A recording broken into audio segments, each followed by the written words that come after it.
This is Swiss and Chips, your British guide to Switzerland. Hello and welcome to Swiss and Chips. I'm Jo Fay. And I'm Simon Tried. And today, in this episode of the podcast, we're talking about what to do in Switzerland on a Sunday.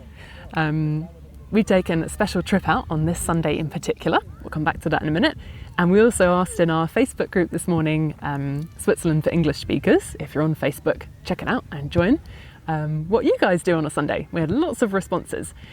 I also think one of the big questions when you first move to Switzerland is, what do the Swiss actually do on a Sunday? If all the shops are closed, what are they doing exactly? And I think it takes a little bit of time to figure that out. So those are the three main things we're going to talk about in this episode.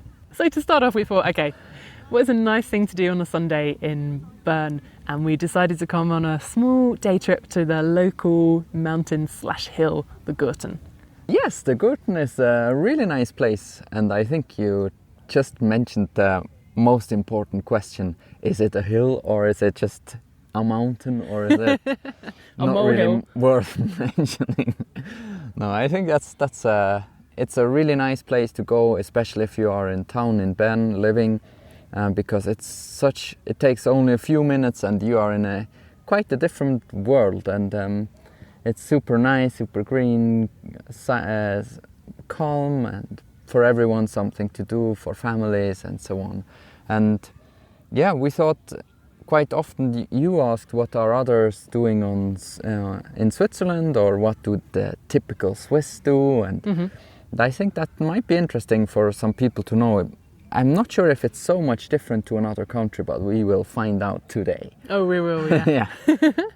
So yeah, let's start maybe with the Facebook post where we asked in the group. Sure. I think that we had some quite interesting replies there. Yeah, because when you first move here to Switzerland, depending on where you've come from, I think this idea of the shops being closed on a Sunday and lots of restaurants and cafes being closed as well, you just think, what am I going to do then if I can't go shopping? Well, so I posed this question in the group this morning because I was quite interested to hear what other people are up to. And we had lots of answers. Dee, who's living in Adelboden, said that she's really lucky because she lives in such a beautiful place and she can head out hiking as soon as she's finished her coffee, basically, which is awesome. Yeah, she goes climbing, I saw. Climbing as well? Yeah, she's going climbing, yeah. Aha, fantastic. Kathleen wrote, my kids and husband like to sleep in. I might make some cookies. Yeah, that sounds also good. That sounds like a nice Sunday. Well, better a Sunday for the kids and husband who are sleeping in and then get to wake up to eat the cookies. Yeah, perfect. But also making stuff is nice. Sorry if I'm not going to pronounce your name correctly, but I'll try. Shabatani said he would normally go for a small hike around the Suisse romande, the French-speaking part of the country, but today he's in Zurich because he's been at a hackathon that happened there over the weekend. Oh yeah, he makes some very interesting stuff. I think he is working on his PhD as far as I... Yeah, exactly. I saw. That's true. Steph said she's going for a Via Ferrata. Ooh, do you know what that is? I think just a holiday. No, Via Ferrata. It's these climbing courses. But they're already kind of slightly set up for you, and I think it's a sort of way of getting into climbing without heading out yourself and with a rope on your back and a few nails in your hand. Via Ferrata, it's a sort of structured climbing course, but in nature. I'm surprised you don't know it. Yeah, I mean, it's just a path ferrata. I don't know what it is, but it's that then. No, yeah. I've never heard. Interesting, yeah. I mean, I would personally not go because I don't really like the idea of climbing. Yeah. I know it's a good thing to try. these tracks, but I didn't know the name. So. Oh yeah, there you go. So that's what Steph's up to. Yeah, okay. And she also said adventurous, visiting a museum, going for a walk, resting, hanging out with friends and family. Not all today, but in general. Okay, yeah. I think that's actually quite classic, I would say. Yeah, I thought so. And then Edward wrote that they hop in their 1971 Land Rover and explore the Swiss countryside. Whoa, that sounds cool. Fun. Yeah, that sounds great. That's definitely not so much classic. Yeah, true. So there's lots of different people doing lots of different things. Yeah, but when I look through these posts, I would already... I maybe would already guess that these are expats and not really Swiss. Oh, really? Because I don't think... I think expats are even more interested in discovering Switzerland. You know what I mean? Mm-hmm. Like exploring and looking different places and so on. Sure, definitely the Swiss are also doing that. But but I think many Swiss families, especially, they also can't afford to go everywhere in Switzerland, for example, because trains are quite expensive, and so they might just stay where they live, but there do different. Classic would be to go just hiking around the place, or looking for mushrooms in this season. Oh yeah. And things like that. You know, discover all the things you can do where you live, basically, and not so much discover Switzerland. I think that's the main difference from the Swiss compared to expats. Yeah, I think there's definitely this sort of YOLO spirit when you're an expat. Yeah, you know, definitely. You don't know if you'll be there forever, so you think, you know, I've worked hard all week, or whatever you've done all week. You've done something all week. Now it's the weekend. You need to get out and see this place that you don't know so well. Yeah, exactly. And I think that's totally the same when you also, if I'm, for example, in England, I'm also more interested in discover every place and every village and every shop and everything. Yeah, that's but true. if you live there your whole life, then you maybe someone you've just seen it, although you didn't. Yeah, and you say, what I mean? no, you don't want to go and look at that really boring road. So usually the expats have seen way more places in Switzerland than I have, for example.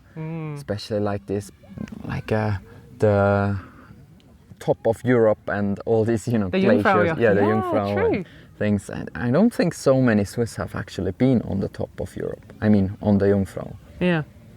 That is extremely expensive. Yeah, as well, it's extremely has to be said. expensive, and also I think many go there because they want to see the endless snow and stuff, but most Swiss have already seen that 1,000 times, so they don't really need to pay so much money to go and see it again. Yeah, true. I know what you So- mean. Yeah, so there's that. Huh? That's why I would say I have a feeling that the expats are more like going somewhere, discover something new, make a course, or make a learn something, which is super great, I think. Because we're kind of on an extended holiday as expats. Yeah, and you're on a trip to discover a new country, I would say. Yeah.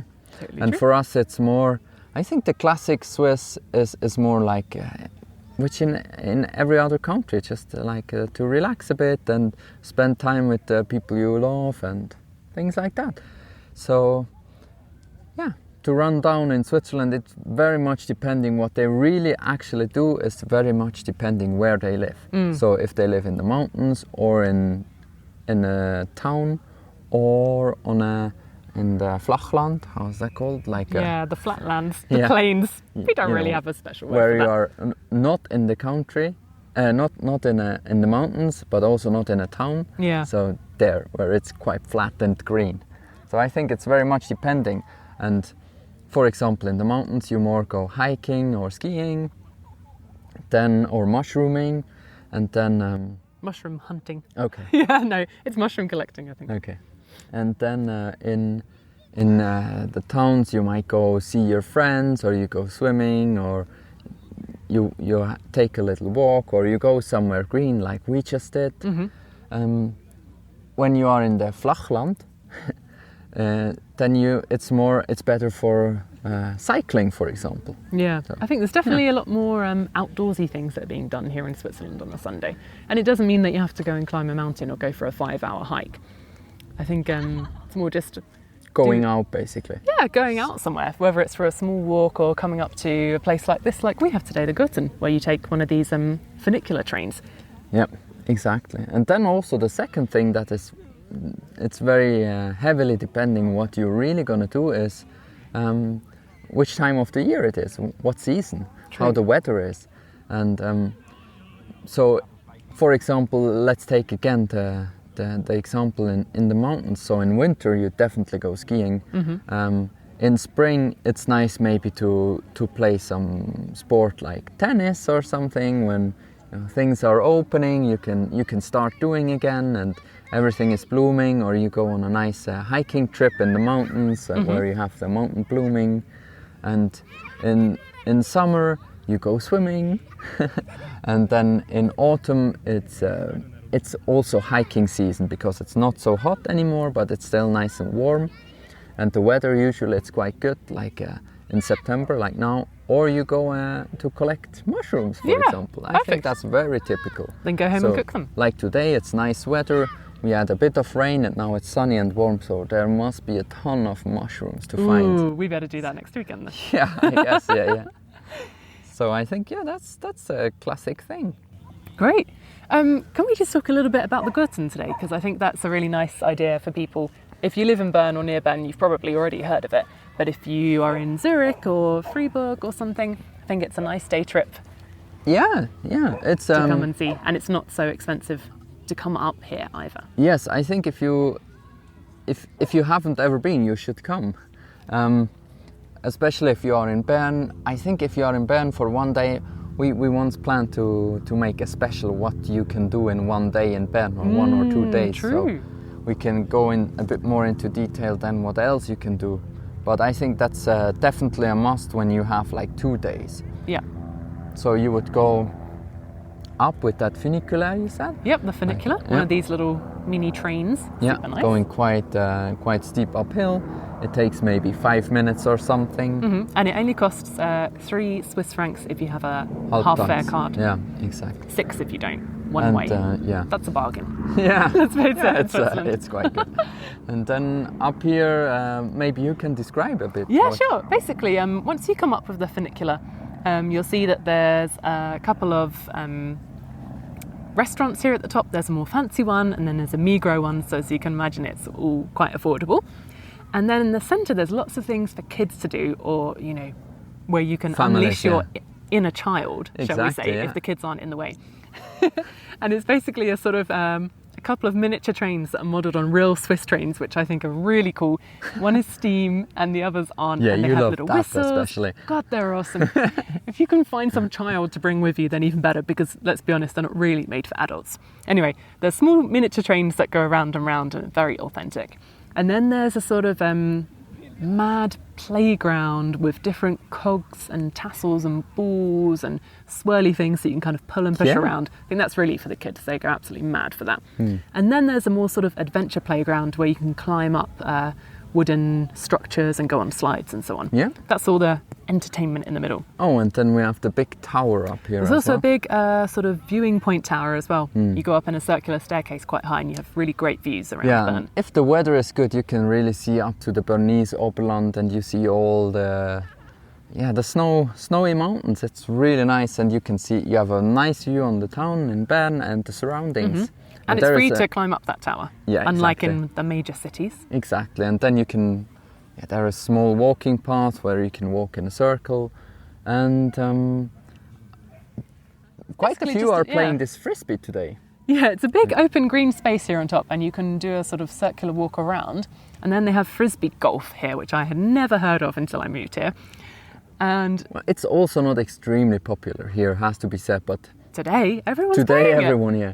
I've also played it not so often. So they're basically metal chains. It's baskets. Yeah, baskets made out of metal chains. Yeah. And you have to attempt to throw your frisbee inside it. Exactly. And there's a course that you follow. Frisbee golf. Yeah, you just Why not? It's exactly like golf, just with a frisbee. So you throw it as close as possible to the basket, and then when you're like 3, 4, 5 meters in, you can throw it at the basket, and because of the chains, it will stick in. So that's the point. Yeah, and then it's in the basket. Then it's.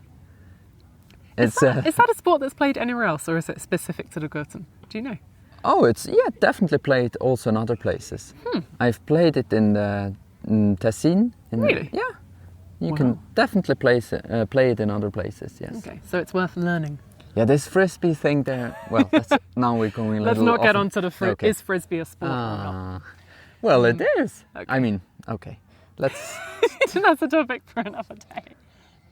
And then before we end, we forgot to mention last week that we have visited the Swiss Pat. Oh yeah, we went to see the Basel. people behind the Swiss Pats podcast. Yeah, True. exactly. And they invited us to visit them in Basel. Yep. It's a super great podcast. You should definitely listen to it. It's called the Swiss Pats. We will put a link on our website, swissandchips.com. Yep. Definitely check it out and listen to it.